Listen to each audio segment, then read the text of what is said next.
What is the clearest case of living in denial you've seen? My brother is married for the 4th time. My mother blames all his ex-wives. I keep pointing out her son is the common link to all the divorces. Nurse who thought the lump in her breast was nothing important and the open sore appearing was also nothing important, and once it started draining thought it was nothing important despite dressing it daily. Was confronted by co-workers after the smell became so rank it lingered where she went. Stage 4 cancer with mets to bones and brain. Died soon after. She was the manager of the oncology unit. Editing to add. Because I must not have been clear, and a lot of people see this as an autonomous choice. This was a case of living in denial.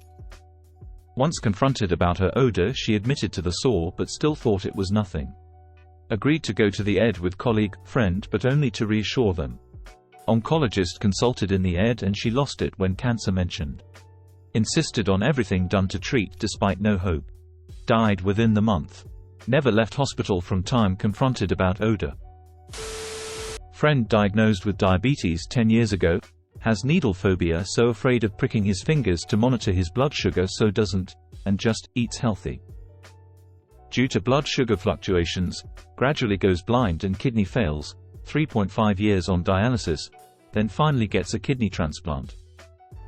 Home again with new kidney, is still afraid of pricking his fingers and decides he will manage his diabetes by eating healthy, just like he did for the past 10 years. That'd be my father. My mother was manic depressive, as it was called back then. She had several major breakdowns during my childhood. Every time, he'd act like nothing was wrong. She'd be screaming and throwing things, and he'd just try to placate her. It never worked. A couple times, I pointed out that she needed to be committed. He always responded that a person couldn't be committed unless they're a danger to themselves or others. True, but she obviously was. I was terrified of her. Even apart from the breakdowns, she threw rage attacks at the drop of a hat. Long story short, in my 20s I found out that A. they'd had 2 kids before me, and B. she drowned them in a bathtub during a psychotic episode. What I never found out was how she got released or why she was able to conceive me less than a year later. A friend was with me when I found out about B. He told me later that he'd always thought I was exaggerating when I said I'd feared for my life as a kid. I couldn't blame him. It does sound outlandish. After that, it was even more baffling that my father thought we were safe living with her. I have a mother like that, but she was single. She did get involuntary committed pretty regularly. I'd end up in foster care, but as soon as she was out, the state would just send me back. There are no good answers for mental health in the US. It's broken as heck, and kids often suffer for it. I hope you found peace of mind. I know a guy who tested positive for HIV about 11 years ago. He pretended it didn't happen and did nothing about it. Today he is dying of AIDS. He's not even 40. So sad. My sister wears flannel shirts and has really short hair and drives a Subaru and wears a battle axe necklace and has a pile of Sports Illustrated swimsuit editions and a lesbian pride flag in her room, and my mom still hasn't figured out she's gay. My mother, now deceased, refused to wear glasses because she hated how they looked on her. Instead, she insisted her eyesight was not that bad, and the fact we had to read menus to her at restaurants was just a cute quirk. Buddy keeps complaining that normal guys won't respond to him on dating apps and keeps getting hit on by creepy old dudes. You're nearly 60, and those are age-appropriate matches. Face with diagonal mouth. Ex's mom moved to Vegas from Europe. Went broke gambling over 10 or so years, practically homeless. Then she got injured on a casino escalator and was compensated more than fairly with a life-changing amount of money. Guess who went broke again? Pretty much exclusively at the same casino. Me. Thinking I'll get in better shape and lose some weight while doing literally nothing to make it happen. Upside down face. My dismissive avoidant mom was a master of denial. The worst was when she got an abscess in her pelvic area. She was in 10 out of 10 pain, couldn't sit up, was literally white-knuckling a body pillow while laying on the couch unable to move for a week. When I, age 10, would suggest she go to a doctor, it was all, "Oh no, I'm totally fine. I don't need to see a doctor. This woman literally scheduled an appointment with a specialist and waited the 10-ish days for the appointment instead of going to urgent care. She drove herself there in 10 out of 10 pain. The doctor took one look at her and told her to put on a gown and meet her downstairs for immediate surgery. They drained so much yuck from her and she had to have the gauze packing to heal the crater left behind, etc. It's a miracle she didn't get sepsis. Bonus story. She suddenly became allergic to ibuprofen in her 40s and turned beet red after taking some. Instead of going to the doctor, she went to her hair appointment like normal. Hairdresser refused to cut her hair and made her to go to the doctor. My mom just went home instead and laid on the couch huffing and puffing until the reaction went away. She told me this story like it was a totally sane and normal thing to do. My dad has PSP, dementia. My mom refused to acknowledge that it was a developing problem, because it was an inconvenience to their lifestyle. I confronted her, because he needed to have his driver's license taken away, because he was a danger on the road. My dad impulsively went out one day, bought a BMW without her present, and later drove it underneath a semi-truck. And shocker, that was when she realized he was unwell. I also had to find out through extended family about his accident, because she didn't want to give us the satisfaction of being right all along. Friend is an alcoholic and does cocaine nearly every day, binge drinking and doing coke till 7 a.m. Gets winded standing up for too long, but he's fine and not going to die because he is skinny and got his liver enzyme checked and it was in the regular. My mom. There are no gay people in India. Her wondering why one of her friend's son is not interested in meeting any girls and me explaining that he's gay. So my sister gets married. Her husband's family are pretty heavy drinkers, and it's the full range of drinks. Beers whenever, mixed drinks, straight hard liquor like vodka, whatever is on hand, and plenty of it, 7 days a week, and all day on weekends, holidays, etc. So her husband's brother, late 20s, hits it a lot harder than even the other people in his family. A full handle of vodka after work every day, kind of hard. 4 or 5 over a weekend, all by himself. So he gets sick, not feeling well, tired, etc. But just puts it down to getting older and maybe not handling his liquor like he used to, but doesn't cut back at all. Once he starts turning yellow, he gets to the doctor, who tells him his liver is shot. Full cirrhosis, there's nothing left of it, whatever. He tells the doc he doesn't know why. He doesn't drink any more than the people he knows. It's a mystery, but he'll stop entirely to get put on a list for a new liver. He obviously doesn't stop drinking, doesn't even cut back. Everyone knows it's the drinking and cirrhosis, but he and his family start calling it cancer. It's cancer, so the drinking has nothing to do with it. So he eventually ends up in the hospital full time because there's no liver for him yet, and his family starts sneaking vodka into the hospital so he can keep drinking. He left the hospital on a slab, and the family starts asking people for money for cancer walks, stuff like that, and not a one of them cut back the drinking at all. My elderly friend who has fallen 4 times already, breaking 2 ribs once, a wrist once, and bruised up the other times. He still refuses to use a cane out of some male pride thing. He can't understand that we all age, and if he keeps falling he will end up with a broken hip and bedridden and miserable. Probably my BF's mother. They live in squalor, have totally ruined their house by neglecting all responsibilities for 20+ years, won't allow anyone into it because it's so dirty. The property is full of junked cars, poison ivy and stray trash. She brags about the great house, how much money they have, so then pay your personal property taxes which are overdue 5 years, which won't happen because they eat out for every meal since the kitchen is out of order. She's an alcoholic and completely dependent on weed. My mom has been a smoker for 40 years. She was diagnosed with COPD. Good news is she can spend $400 a month on an inhaler that makes her feel better. No need to give up smoking, clearly. Close friend with an opiate addiction and her husband who thought she needed morphine infusions for a variety of magically appearing painful ailments. Got a friend. He's in his 50s, makes next to minimum wage. Drinks and eats too much. He and his GF, late 60s, live with a mutual friend.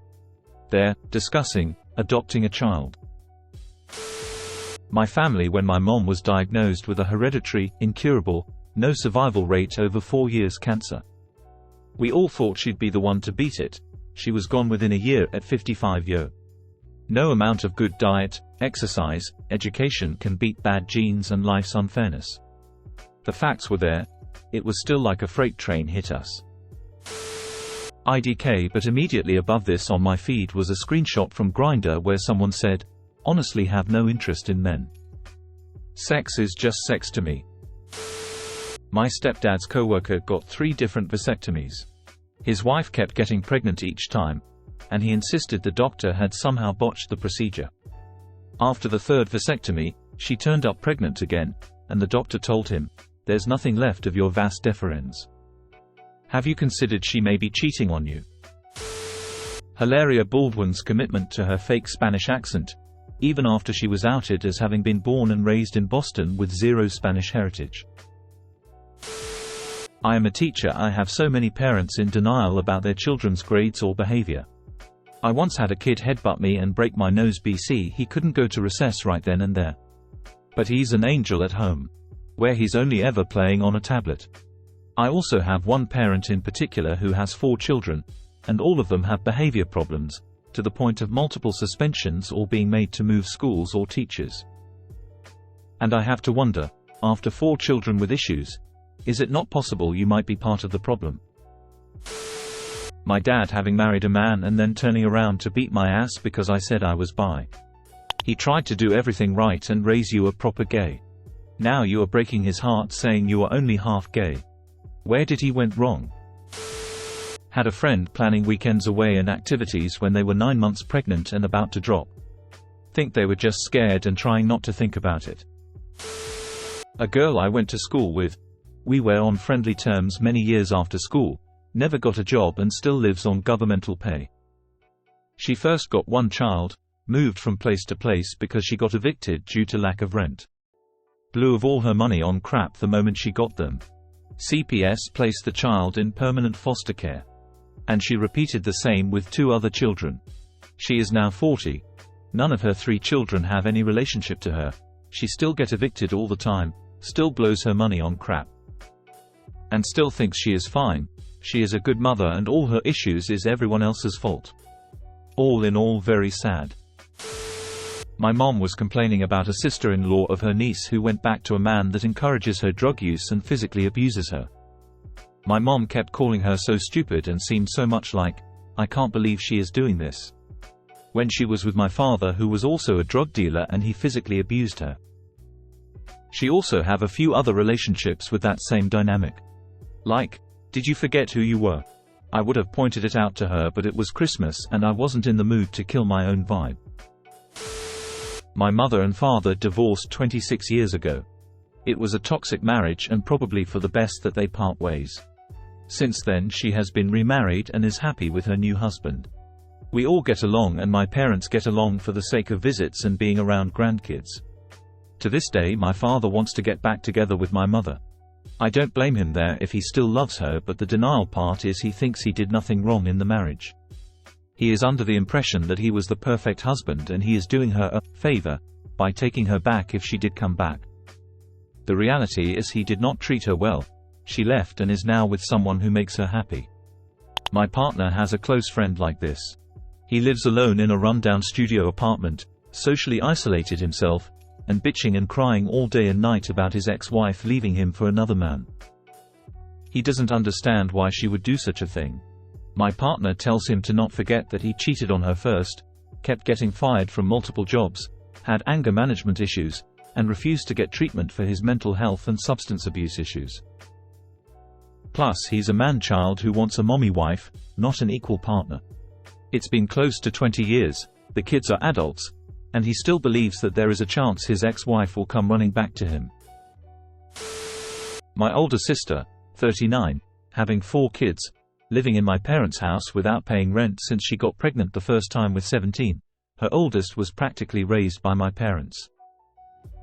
Receiving much financial and emotional support through the years by our parents. She is saying she never receives any help by our parents, that she doesn't feel welcome at home anymore and that our younger sister and I are favored. My loving, yet abusive and alcoholic father telling me that he has no problems to fix and that whatever trauma I think happened in my childhood is a product of my sick and twisted mind, because he was nothing but good to me. Had a friend who never held a job. Their parents paid for their cars, for 6 years of college plus an apartment in a very expensive city for 3 of those years. They also built an artist studio for them. They were convinced that their family wasn't wealthy. Hoarders. If you can no longer see the floor or some sort of counter space, you have a problem. My great uncle loves to not throw away things. He's not as bad as the people on TV shows, but he just has so much stuff everywhere in his place that he doesn't need. Use it makes me anxious to see a dining table you cannot even sit at. My mother is a hoarder.